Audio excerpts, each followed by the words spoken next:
демократия башка, ислам башка. Муну кийин балким түшүнгөндөр айтат. Мен бүгүнкү көз карашым ушундай. Экөө чогуу жашай албайт. Жашаса, демек бул убактылуу гана. Жана бир жерге келип калат тарыхый этапта. Экөөнө тең чогуу турууга ушул жерде тынчтык абалы экөөнө тең керек да. Демократияга да керек, исламга да керек. Демократияда өзүнүн акыйдасын жайылтууга жана орношуу үчүн Кыргызстанда ага да тынчтык керек бүгүнкү күндө. Исламга да тынчтык керек. Ушундай акыбалда экөө чогуу бири менен бири мындай мунаса кылып турушу мүмкүн. Бирок бул дайым ушундай болот деген сөз эмес. Булар дайым бири менен бири талашып келет. Жана бүгүнкү күндө Кыргызстанда ушундай бир саясий фокустар бар. Муфтиятты мусулмандардын жетекчилиги деп айтат. А президент ким анда?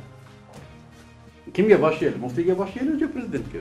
Же муфтийге кечинде баш ийели, күндүзү президентке баш ийели? Же кандай? Мен Рамазов Жумановдон сурагам ушуну.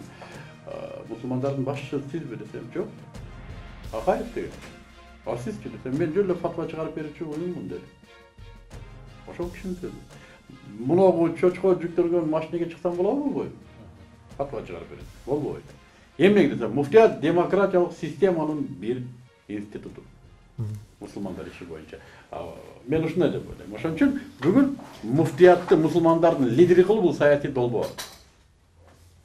Мен айтам, муфтият бир министрликтей эле деңгээл эле.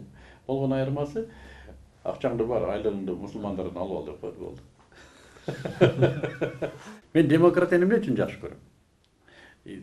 Демократия исламдын келишине бир тепкич. Демократия болбой туруп ислам болбойт. Ступень деген, да? Следующий ступень. Демократия болбой туруп ислам болбойт. Адамдардын ойлонуу эркиндиги болбой туруп, адамдар муну расфаны көрбөй туруп, муну болот аткан ишти көрбөй туруп исламдын баатына жетет. Демократия бийликти бергиси келбейт исламга. Бирок демократиянын ички инструменттерин колдонуу менен ислам келет. Ошол эле сөз эркиндиги. Эгерде демократияда сөз эркиндиги бар го, биздин сөзгө тыюу салынса, демек бул демократия эмес.